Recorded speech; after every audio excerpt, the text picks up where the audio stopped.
Brad Copeland and our director, Meredith McDermott, are going to be joining us a little later. Also want to give a massive thank you to our Youth Leadership Council. So they helped plan this event. Everything from making suggestions for speakers to creating the playlist that you just heard, compiling resources for the summit landing page on our website. They've been emceeing every day and leading us through our climate action plan. So want to give them a huge thank you. And I'm going to be turning things over to them in a minute, but just want to run through some quick Zoom logistics before we do. So first off, captions are available. At the bottom of your screen, you should see something that says CC live transcript. You would hit this little arrow button and then show subtitle. And we really want to build community with this event. So if you're able to leave your camera on, it just helps us make a little more of a connection in the virtual world. If you can't turn it on, we also understand that's not a possibility for everybody.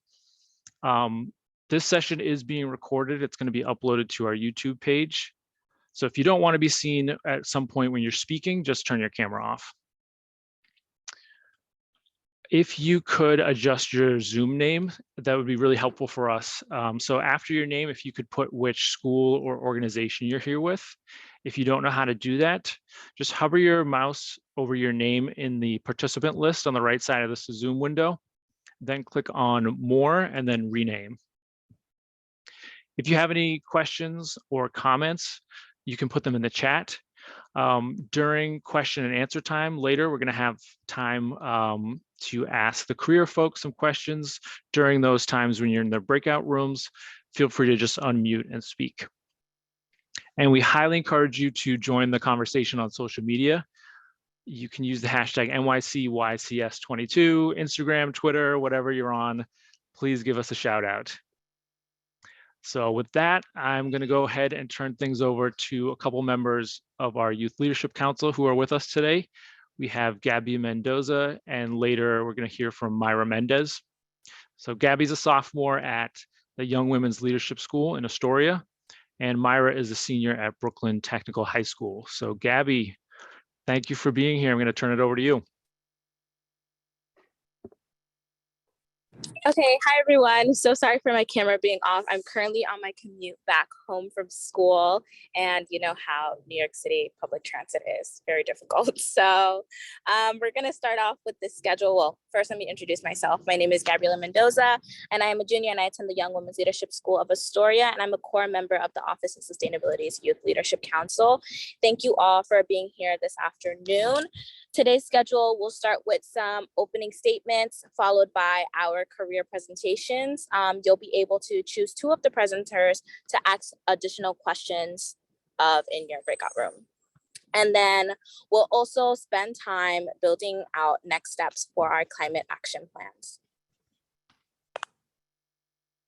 As an icebreaker, we wanted to share a couple of trivia questions about the past month of the Youth Climate Summit with you. You'll have about 15 seconds to answer each of these polls, so everyone get ready. So the first question is, how many youth speakers have we heard from over the past 4 weeks? You should see a little poll pop up on your screen any minute now, and the answer choices are 13, 25, 31, or 38. So I'll give you like a couple seconds.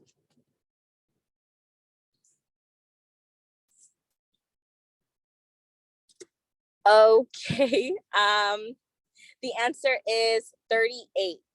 We've heard from 38 youth activists so far, and we'll be hearing from a couple more today. These amazing speakers have covered topics from environmental justice, climate science, fast fashion, bike advocacy, food justice, eco arts, climate education, civic action and engagement, gardening, and so much more. If they can do it, so can you. I'd encourage you to think about what hobbies or interests you have and how you could possibly connect them to sustainability. There are so many ways to get involved in environmental initiatives in your schools and communities. Okay, so now we're gonna move on to the next question, which is, how many photos did schools submit this year as part of their climate action plans? You should see a little poll pop up any second now on your screen, And the answer choices are 23, 100, 266, or 1.2 million.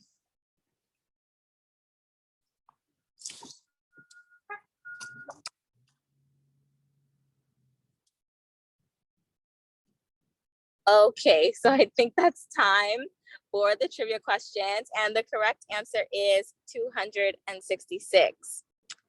Again, the entry points into climate action are numerous. Your photos covered civic action, indigenous knowledge, energy efficiency, gardening, transportation, water, and many other categories. There are so many opportunities for climate action in your community if we take a simple first step of making observations. Okay, so moving on to the next question. What were the two least common categories from the Climate Action Planning Photo Service? You should see a little poll pop up any second now. The first answer, answer is food and energy, indigenous land / acknowledgement and civic action, waste and water, and media and education. Give you a couple seconds to submit your responses. Okay, the answer is indigenous land / knowledge and civic action.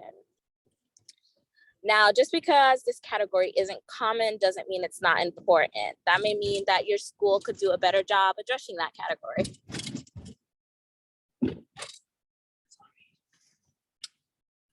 Sorry about that. We highly encourage you to think beyond recycling and waste, which are two of the most common categories in the Climate Action Planning Photo Survey.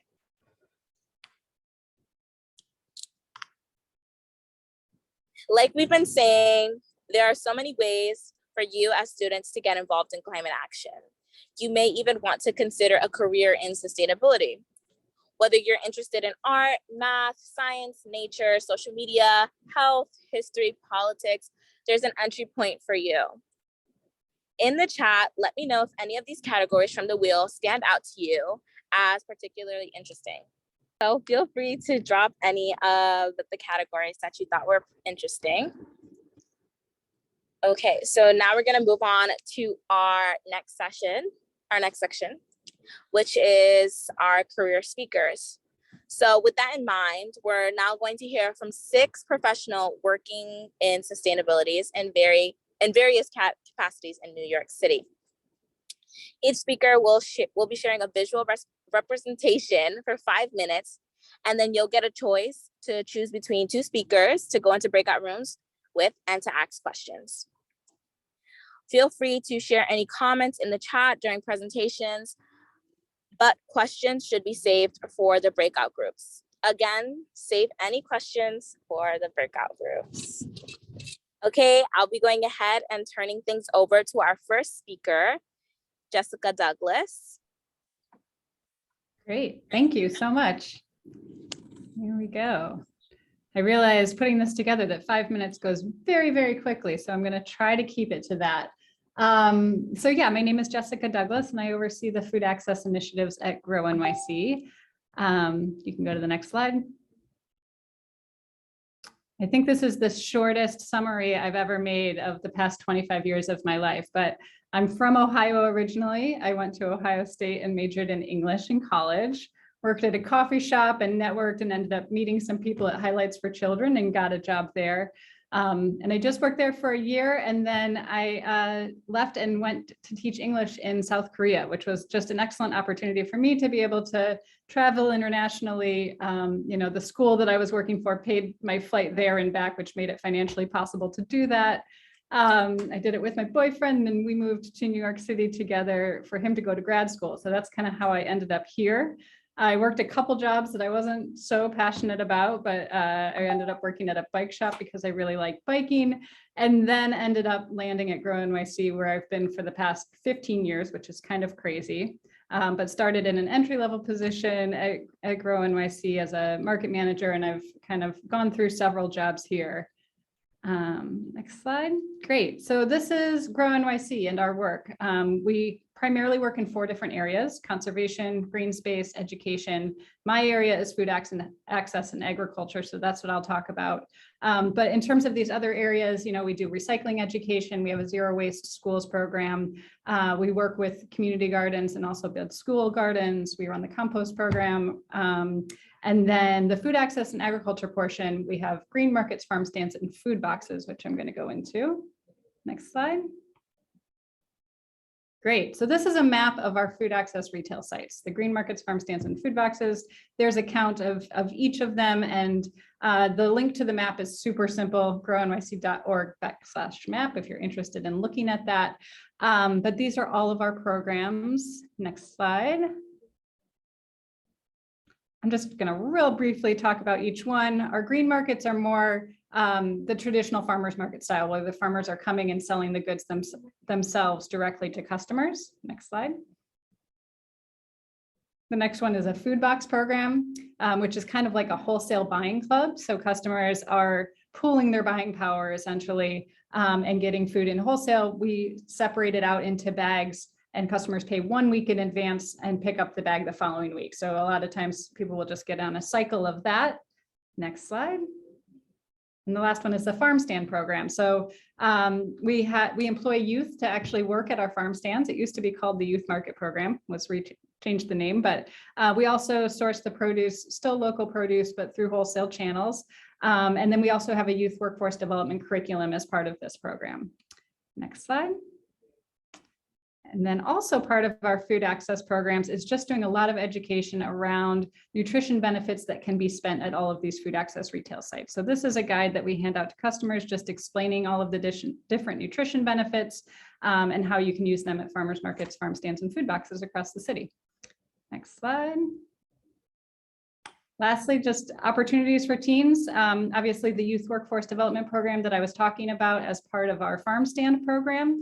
We'll be accepting applications for that program in April, but the application's not out yet, but I can share that when it is. And then we also have our own Youth Leadership Council as well at GrowNYC. Danielle Foster Wallace is the person that heads that up. And if you're interested in that and the type of work that we do, definitely reach out to her. And that's her email address. All right. I think that's it for me. I will hand it over to the next person. Thank you so much. Now we're going to be passing it on to Jessica Chen. Hi, everyone. My name is Jessica. I'm currently a NOAA EPP MSI CESAR graduate fellow, and I'm from the City College of New York. So a little bit, sorry, next, yeah. A little bit about me. So I have my undergraduate studies were in international business and economics. However, I found an interest in environmental justice as well as environmental policy. So I decided to pursue a degree in sustainability at the City College of New York. Next slide, please. Yeah, so currently I work as a research fellow with NOAA. And does anyone know what NOAA stands for? Well, if not, NOAA stands for National Oceanic and Atmospheric Administration. It's part of the SEC and it's under the federal government. And so what does NOAA do? I think probably most notable and what everyone would remember about them is they're part of the weather forecasting. So anything you get from weather is probably sourced from NOAA. And so why is this important? So NOAA provides weather-ready information to produce better information for people, life, and natural hazards for a better understanding of the environment. Next slide, please. So currently my research is about air pollution in the New York City area. I look at smoke intrusion, ozone, PM2.5, if anyone knows what that is particulate matter 2.5, and it's pretty harmful to people's lungs. And I also do socioeconomic analysis on the public. Next slide, please. So I'm assuming everyone's heard of ozone. so there's two different types of ozone. There's stratospheric ozone, which people have heard, it protects us from UV rays. However, there's also a bad ozone, also known as tropospheric ozone, which I will be referring to. It's a harmful ground level pollution harmful pollutant that is can affect human health, and it's actually not one compound. It's a reaction between heat, sunlight, and pollution. So next slide, please. So these are just some images of some instruments that I use, which are ozones, and we can attach it to drones, and we fly it to measure levels at each level, and just to see how different levels can attribute to different measurements of ozone. Next slide, please. So for the analysis, as you can see on the left, those are the ozone level measurements. And in the middle is ozone attributed asthma hospitalizations. So as of right now, there's not too much correlation between these two.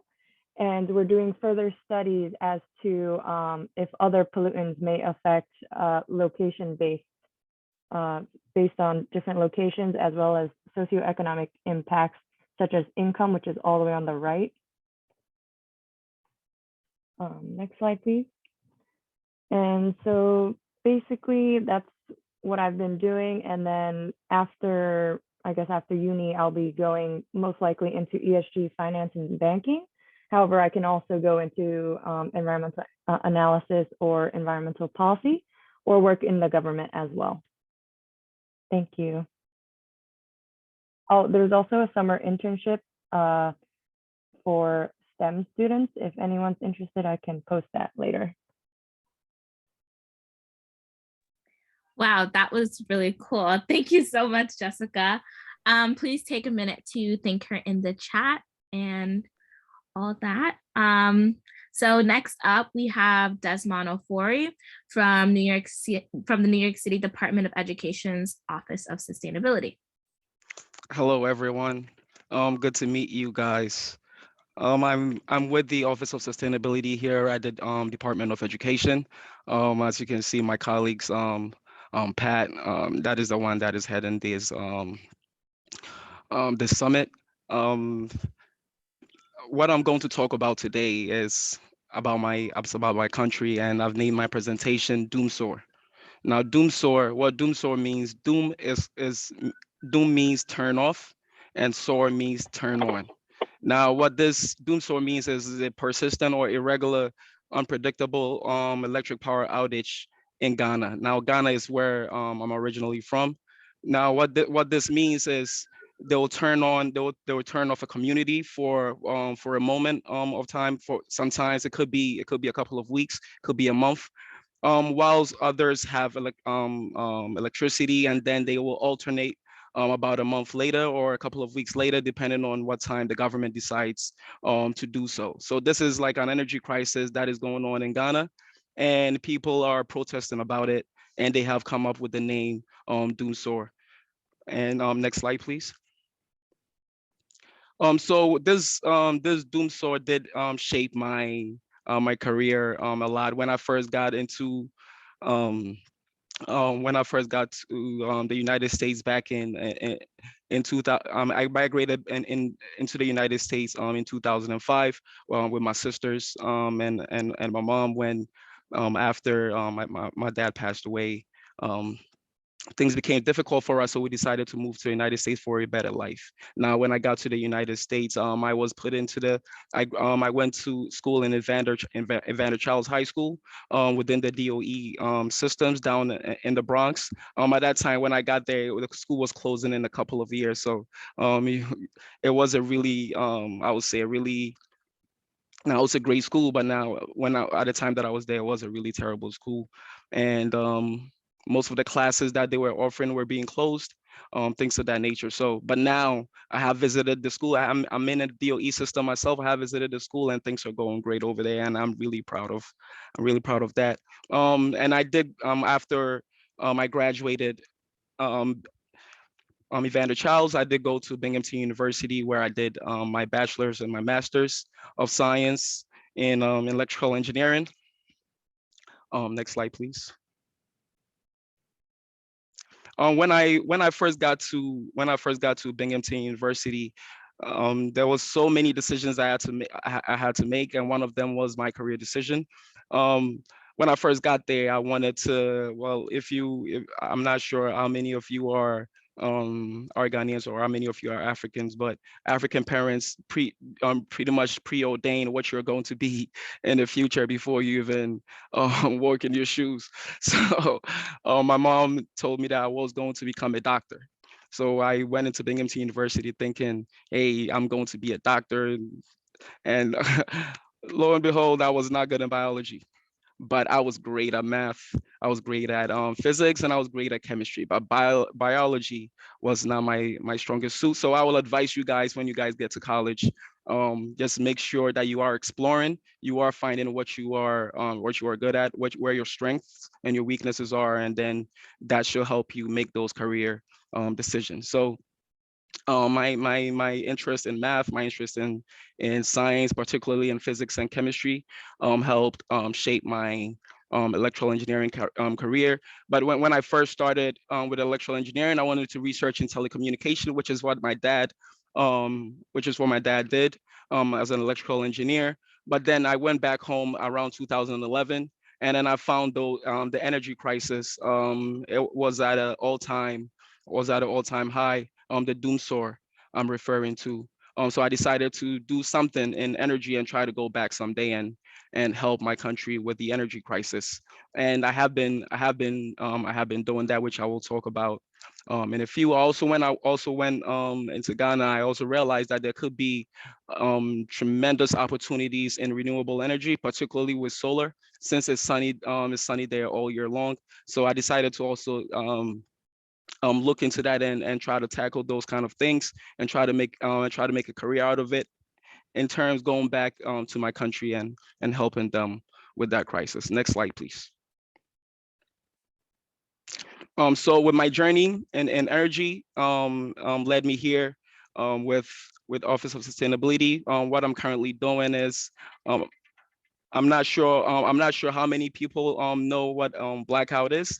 But blackout is when there is a total electricity outage in an area. So what I currently do is I prevent the city or New York State from getting blackouts. Now, how I do that is through this program called demand response.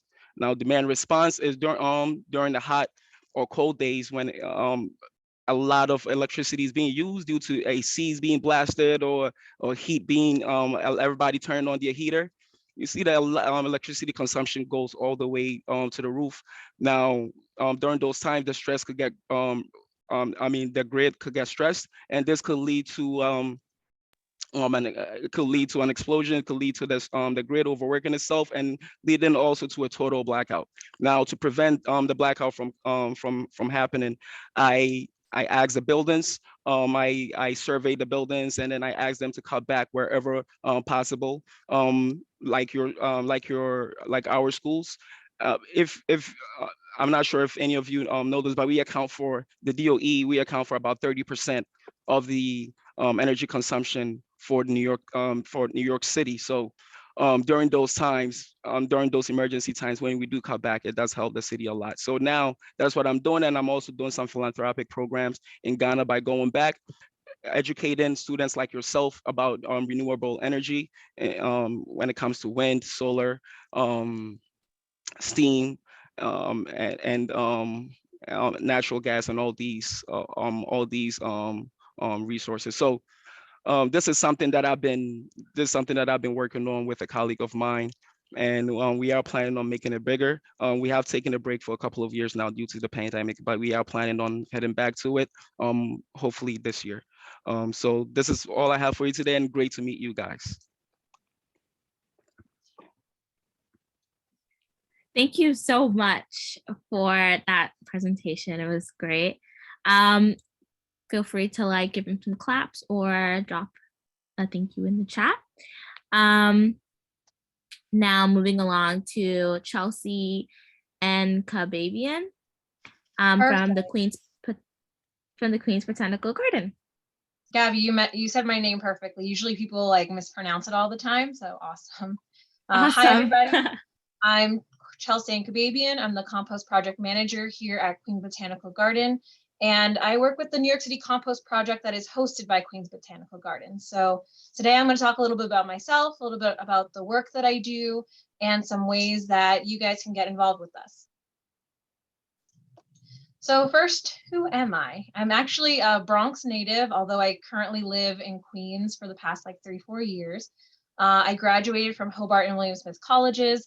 It's like a small private liberal arts school in upstate New York that's very close to Cornell University. And I studied environmental studies with a focus on sustainability. And my interest in sustainability really exploded after like at the last year of college and after I graduated college when I started to travel and study abroad. So while I was an undergrad, I had a lot of opportunities to go to South America, where I was studying abroad in Ecuador and Peru. We were working on indigenous farms. And I also was able to go to Germany and Paris and, you know, got to explore and see a lot of different cultures and a lot of different sustainability initiatives that are going on in those countries. Next slide. Similar to Jess, I also, after graduating college, had that travel bug.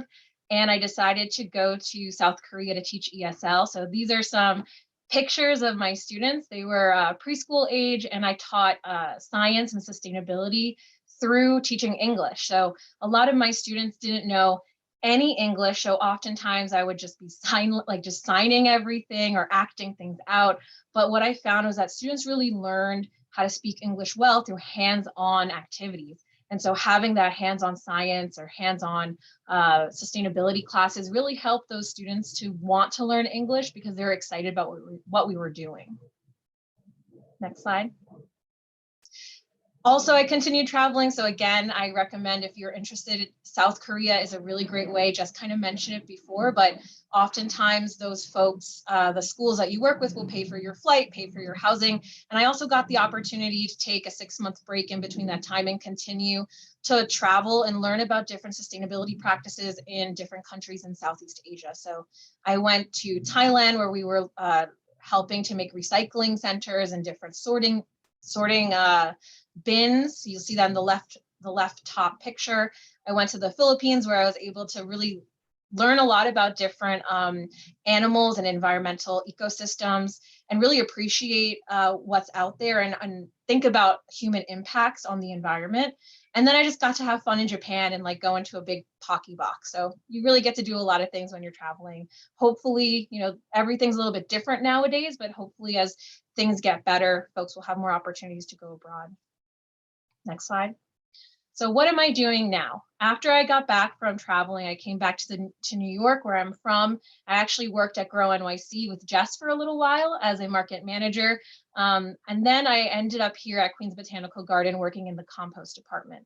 So the composting department here at Queen's Botanical Garden, we work to help educate New Yorkers about soil and soil health, and how compost is a soil amendment that can help to revitalize New York City soils, not just gardens, but also street tree care, New York City parks, and other urban green spaces. So what we focus on is outreach and education, providing technical assistance for community gardens and backyard gardeners who are interested in composting.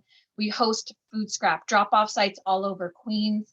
And we have a 1-acre farm and composting facility here at QBG, and we use that as an educational space for folks to come on site, get a tour, and learn hands-on experience of how to apply it back at home. Next slide. So what is compost? Compost is basically something that happens naturally in the environment. Instead, we call that humus. So imagine like a forest where the leaves are falling down and decomposing and breaking down to create that natural soil amendment. In an urban space, we oftentimes don't have that naturally happening because we have a lot of infrastructure. So humans are able to create this decomposition, and that is called compost. Next slide, please. So what does a daily life look for me here at the garden? It really ranges. We're doing so many different things, but we're working with volunteers. You can see in the top left corner, we're working with volunteers to sift out compost. On the right top corner, we're building compost windrows every Monday with volunteers, taking food scraps that are donated from the community and mixing that with the New York City parks wood chips and leaves to create our windrows. And I was able to learn how to ride a bunch of really cool machines. So on the bottom left, we've got a Bacchus, which is a turner. So it helps to create air into our compost windrows. And I'm on a tractor, which is always fun to move heavy stuff. And honestly, we're doing a lot of different things and working with a lot of different people every day and teaching folks about composting and gardening here in New York City. So how can you get involved? Next slide, please. So there's a lot of ways that you guys can get involved with us. First, you can follow us on Instagram at QBG Compost, where we post all the different events and volunteer opportunities that are happening. We also have volunteer days. So every Monday from 9:30 to 12:30, we have our compost build day. So you'll really learn how to make compost. Thursdays from 2 to 4 p.m., we have our beautification days where you can do planting, weeding, mulching, and applying compost. You can sign up for the summer youth employment opportunity and intern with us over the summer. And feel free to attend our monthly composting and gardening workshops. We have the Master Composter program coming up soon. Folks can sign up for that. And also if you're interested, if you're still next year or even this year with your school and want to become a food scrap drop-off site so community members can drop off their food scraps, you can connect with us and work with us to help open that for your community. And I'm going to throw in the chat the email. So if you are interested in either connecting, getting a tour for your school, becoming a food scrap drop-off site, or wanting us to come to your school to do a presentation specifically on composting, feel free to email us here and we will connect with you. And that's all for me.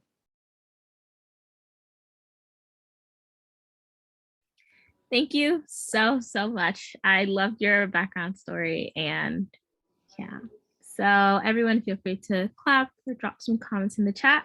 But now we're going to be moving on to our next speaker, which is Nyiesha Mallett from UPROSE.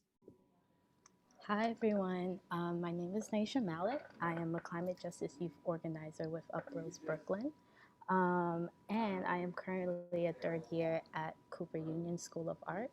And I like to paint, draw, photography, all of the above. But UPROSE is a climate justice and environmental justice organization. It's also Brooklyn's oldest Latino community-based organization. There, we are an intergenerational, multiracial, and women of color-led organization. It's super important to highlight intergenerational because that's key for us. We think it's very important that youth and elders work together close hand in order to come up with solutions. We don't think it's a youth fight. We don't think it's the elders fight. We think we need to fight together and come up with solutions together.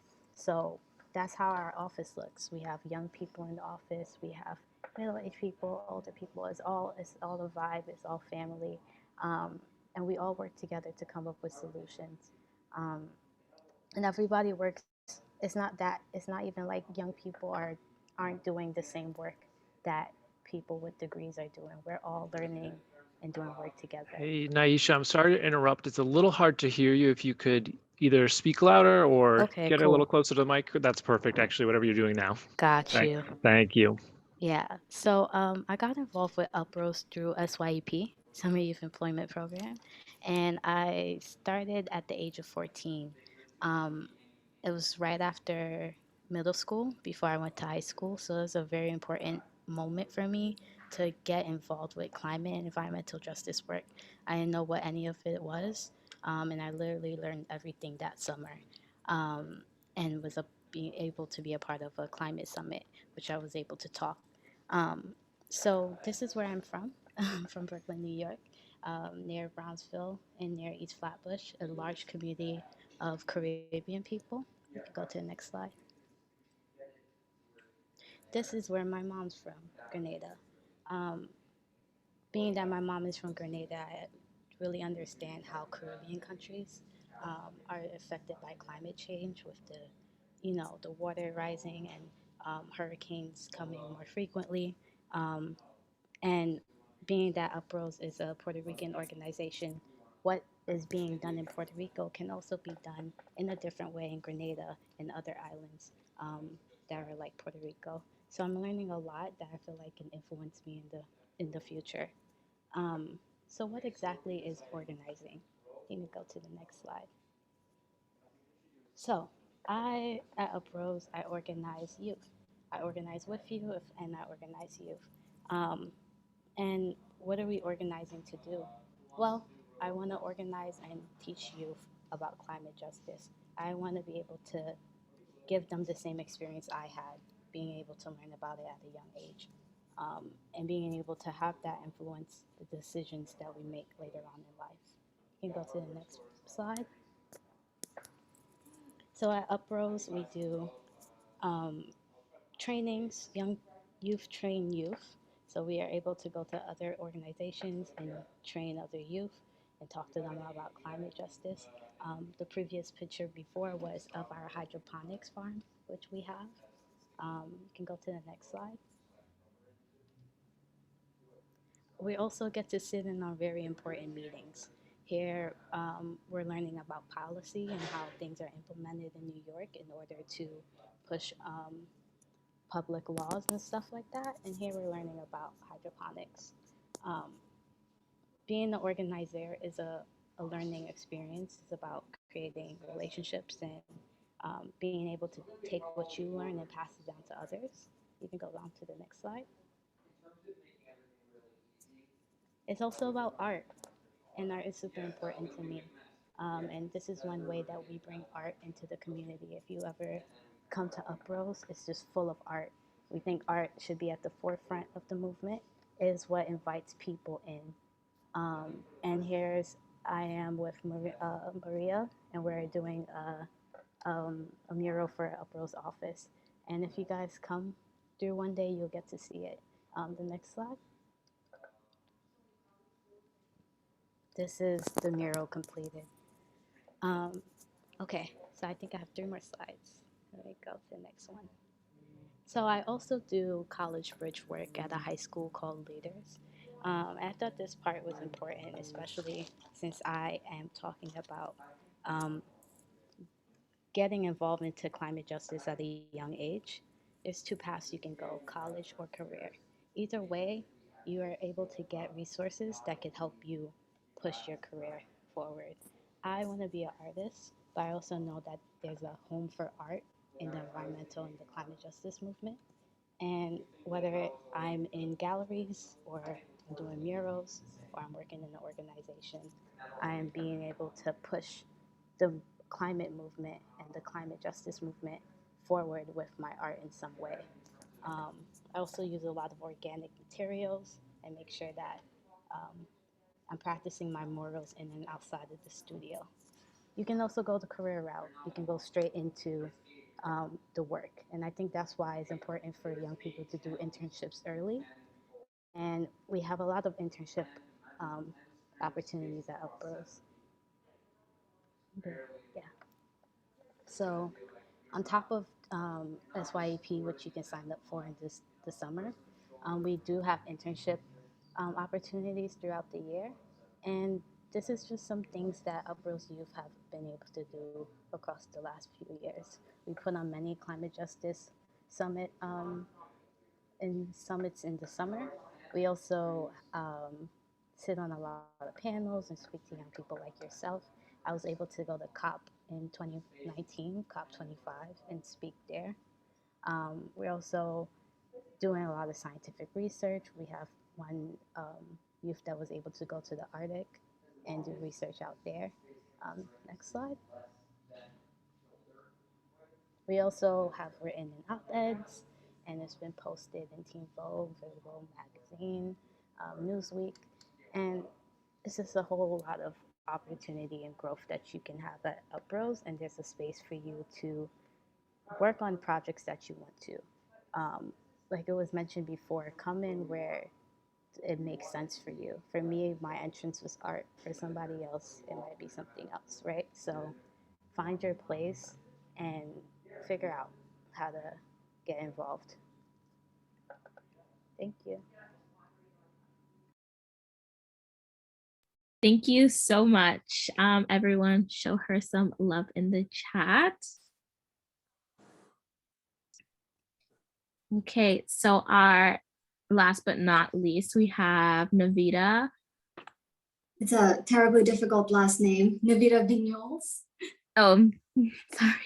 But- Navida Vignoles from Geek Forest. Thank you so much. Hi friends, I am Navida Vignoles. I am the curriculum developer and program manager at the Geek Forest.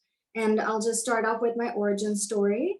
And I was born in Bangladesh, which is one of the lowest lying countries in the world, is subject to a lot of inequity and climate disasters.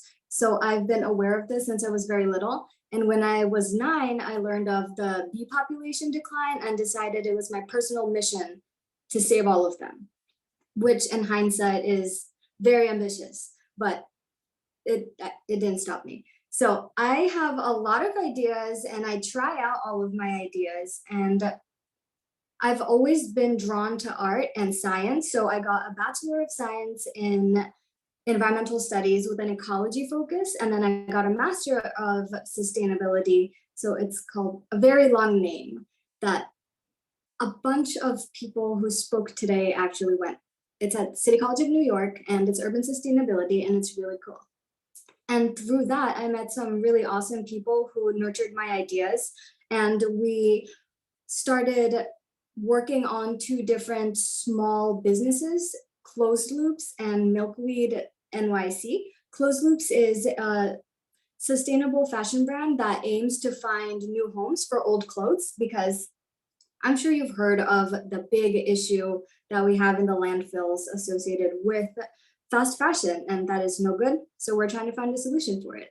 And Milkweed NYC offers low to zero cost programming in partnership and collaboration with community organizations that are interested in sustainability workshops or mom and pop shops or community gardens. And this year we are looking to expand and offer in multiple languages because I believe education should be equitable. And on the next slide, we are going to see the pedagogy of the Geek Forest, which is where I work for my day job. At the Geek Forest, we believe that children should be nurtured into loving learning. So we nurture the love of learning, and we do that through immersive education and student-led education. So we have a wide range of STEAM topics, like we have robotics, we have hard coding, we have D&D, we have board gaming. We also have my favorite, city design and earth science lab. We also have science lab. So on the next page, we'll see a bunch of photos actually, of all the experiments that we've done in school so far. And my day-to-day involves a lot of developing these curricula. So I have to come up with what Roblox coding course these children are going to experience. And then I have to train my staff on learning Roblox coding and teaching it to K through 12 age group. And we have artsy fartsy classes. We have classes where we touch worms all day and think about how they make compost. We learn about making filters using household items to clear water.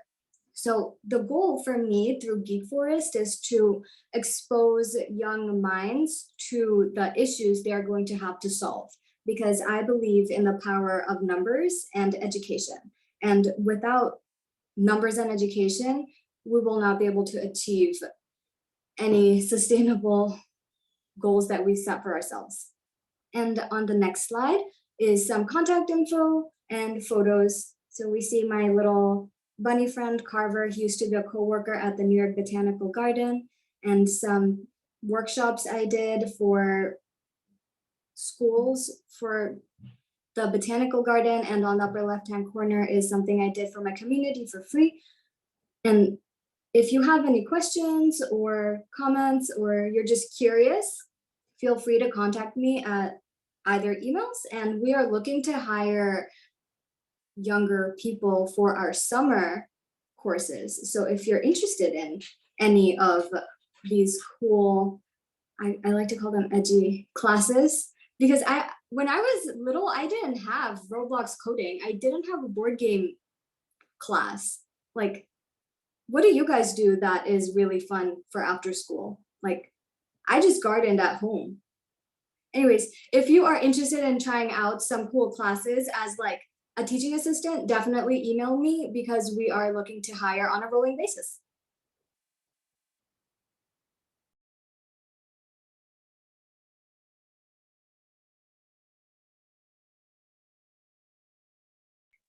Thank you so much, Navida. That was amazing. Everything sounds really cool, to be honest. So now that was our final speaker. So let's give everyone a final round of applause in the chat or like on your screen with the little reactions.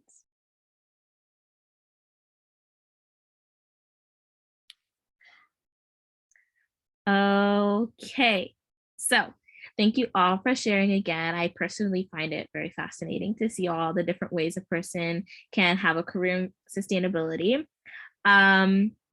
Now we're going to move into breakout groups so that you can choose a speaker to ask questions to. You'll get to choose 2 speakers and each breakout group will be 7 minutes. So soon you should see the breakout room options pop up on your screen at the bottom. It should say join a breakout room. Please choose the speaker's room whom you'd like to enter. Note that the speakers appear at the top of the breakout room list. Just ignore the long list of schools below that. We'll be using those rooms later. If you're having any technical issues choosing a breakout group, just use the chat and name the career speaker whose room you'd like to enter.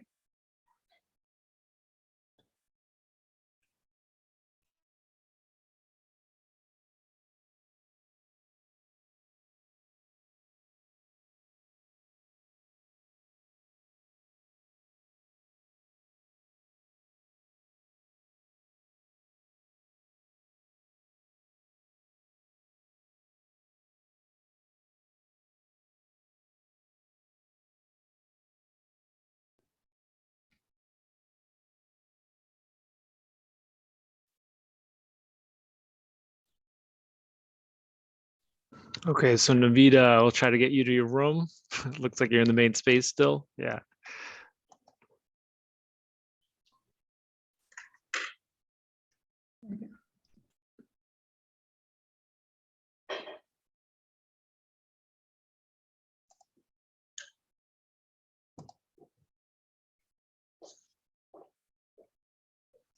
Okay, and if anybody else is having issues getting into a room, just put it in the chat and we'll go ahead and move you there.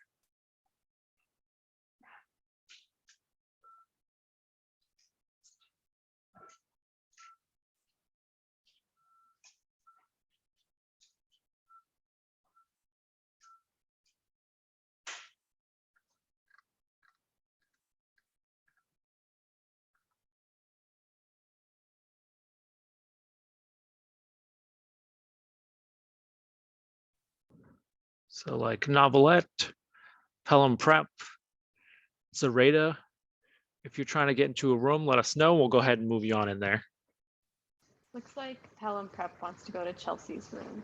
Oh, great. I just moved them. Awesome. Thank you.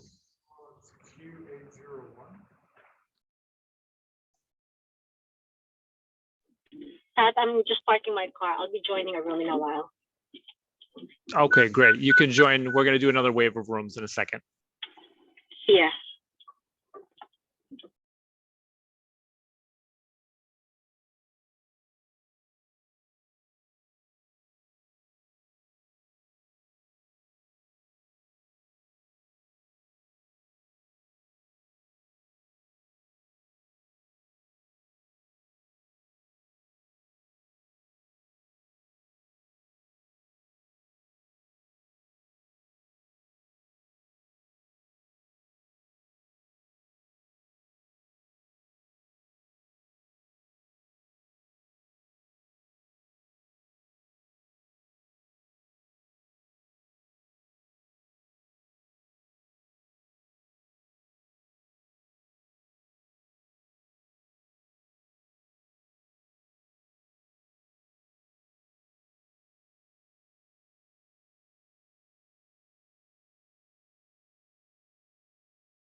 Pat, can you put me in Miss Vignoles' room, please? Yes, I'll move you in there. Mhm. Thank you. You're welcome.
Today.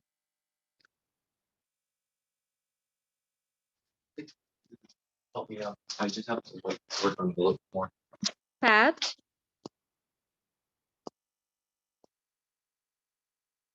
Pat, Hi.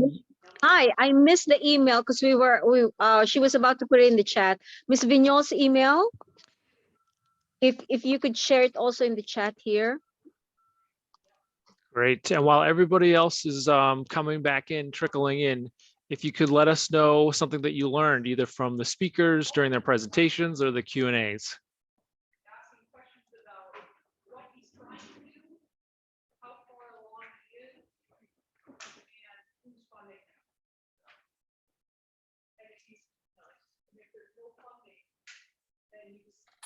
Okay, so I think everyone might be here because all the breakout rooms are closed at the moment. So we're going to relaunch the breakout groups and you'll get to choose another speaker's room to enter for questions for about 7 minutes. Once again, you should see the option for breakout group to jump on any minute now.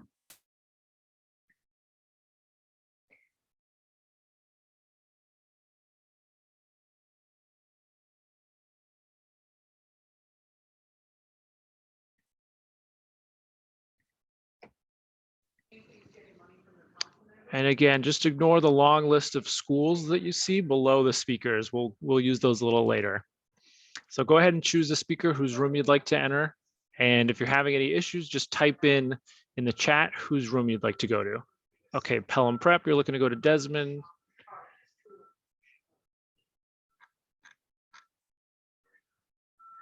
Oh, I will. Thank you. Yeah. Yeah. Enjoy the day. Oh, okay. Sure. Not for leisure, it's for run. Yeah.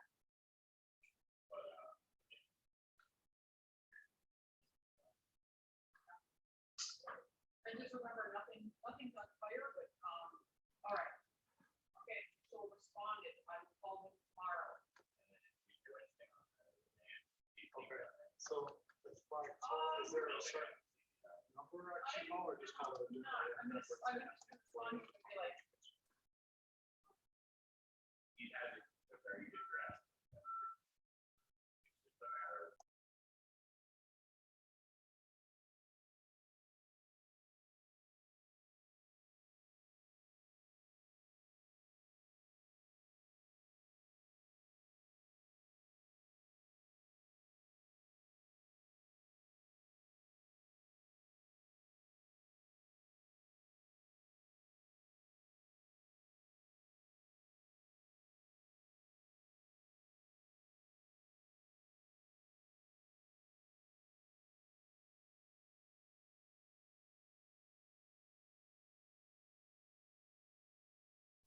And Amy, are you having trouble getting into a room? If you could let me know whose room you'd like to go to, we can pop you in there.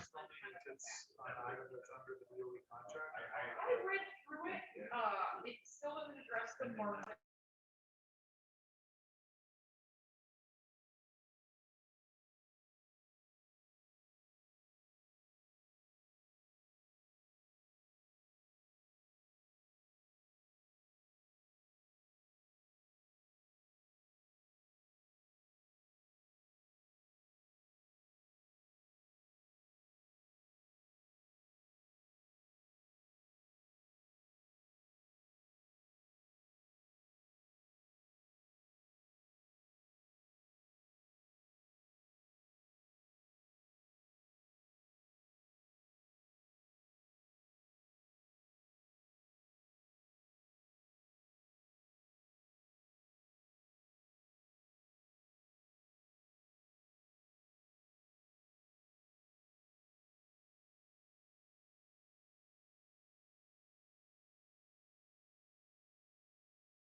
Okay, thank you again to all our career folks. Please make a nice comment or an emoji in the chat for them. Now I'm going to hand things over to my fellow Youth Leadership Council member, Maria Mendez. Thank you, Gabby. So my name is Myra Mendez. I go to Brooklyn Tech. I'm a senior right now. And the reason why I decided to join the Youth Leadership Council was so that I could get to know more about how climate change and what I was being treated within the neighborhood I grew up in before I go off to college. So now we're going to move on to our climate action plans. And in week one, excuse me, we took photos from around our school and completed the photo survey.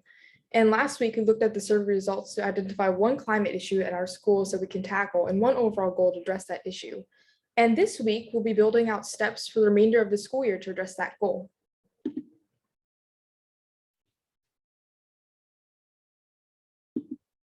All right, so something to keep in mind as you work on your climate action plan is if you learned anything from one of the speakers that you could incorporate into your next steps to, you're completely welcome to do that. So remember, opening day of the summit, we heard about climate education, eco art, and climate activism during our plenary. We also heard from students from NIC Votes about youth voting that first day. And on the Borough Days, we heard from a variety of schools and youth-led organizations about a wide range of topics, from food justice to bike advocacy to environmental justice, to also climate marches, incorporating music and videography into climate activism. And with today's career speakers, we heard about environmental science, compost, energy, food systems, climate justice, and education. So just keep all these learnings in mind as you build out steps for your school for the remainder of the school year. And so the next step for everyone is to get your school's climate action plan document out. And everyone should have this document from your Borough Day, but just in case you weren't there or don't have it, just please take a minute to save it as a Google Doc or download it. And the link is on the screen, and it should also be in the chat as well.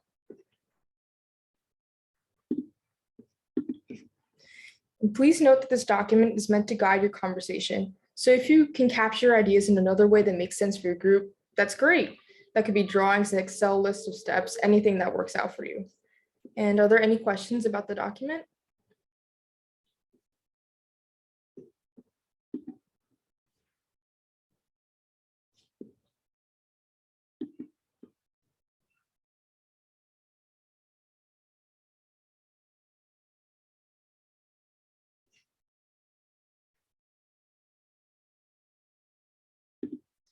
Okay, moving on. So as you can see from the CAP document, we're building out steps in ownership for April, May, and June. We also realize that things can lose momentum over the summer, so we highly encourage you to just keep the conversation alive during July and August so they can hit the ground running next school year.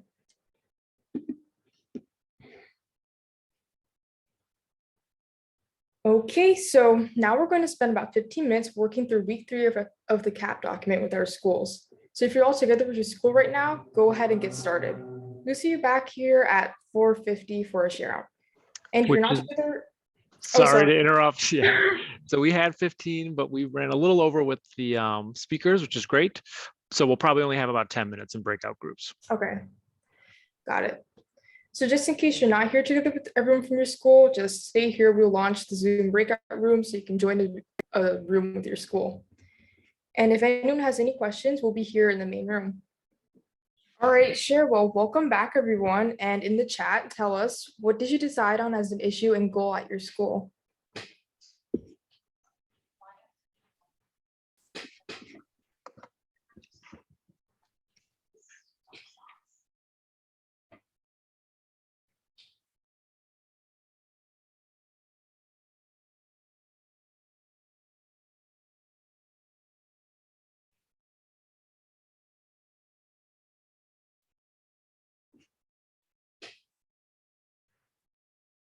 I'm seeing one person that decided to focus on an event for Earth Day. Also, people that just filled out the chart with their next steps.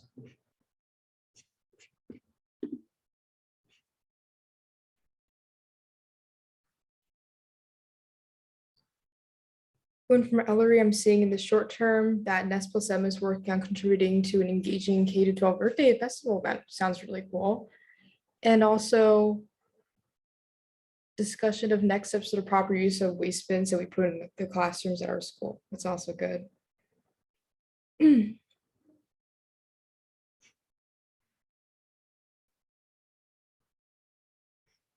also seeing repurposing old rooms into green space and empty walls for art.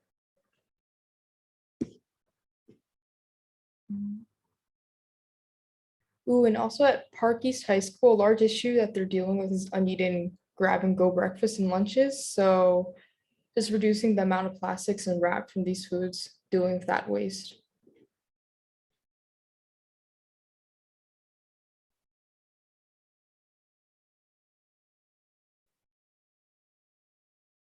I'm also seeing educating staff and students on waste disposal and making hilarious videos on social media to promote sustainability. So reducing overall resource consumption, so focusing on next steps for encouraging more composting in the school cafeteria.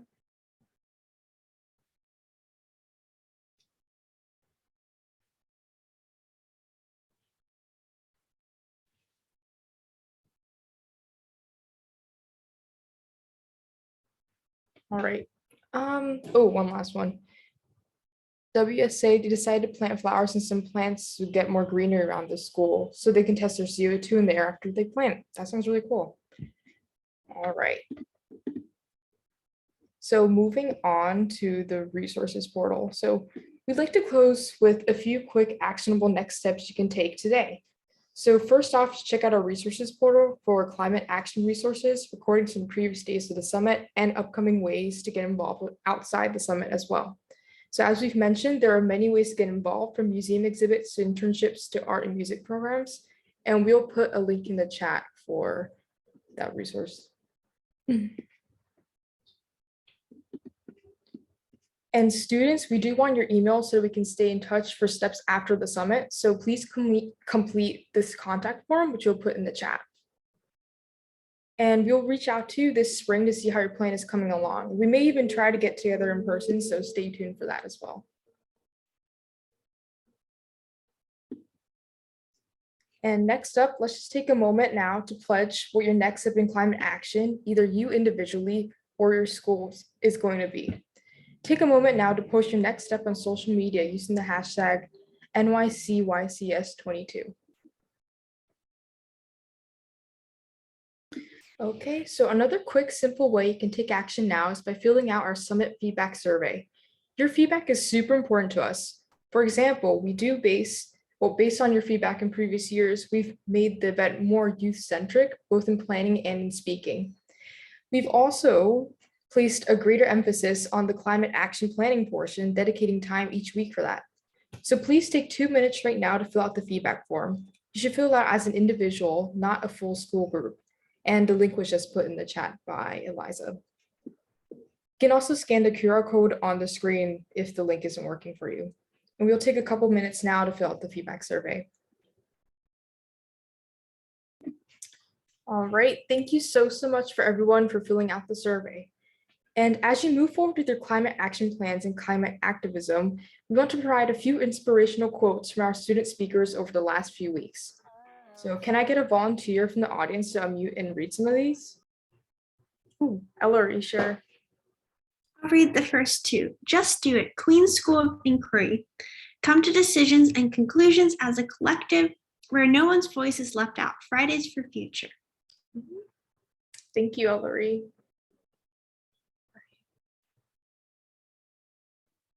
And unless we have a volunteer, I'll read the next couple then. No, it's okay. I can volunteer. All right, sure, go ahead. Learn from trial and error by the Theater Arts Production Company School. Persistence is key. If you keep trying and keep trying, something will work out, I promise you. From the Tube, New York City. Don't be quiet because you're younger. Be louder because you're younger, because this is our future. From UPROSE. Right, thank you so much. These are definitely wise words to keep in mind as you move forward with your climate activism.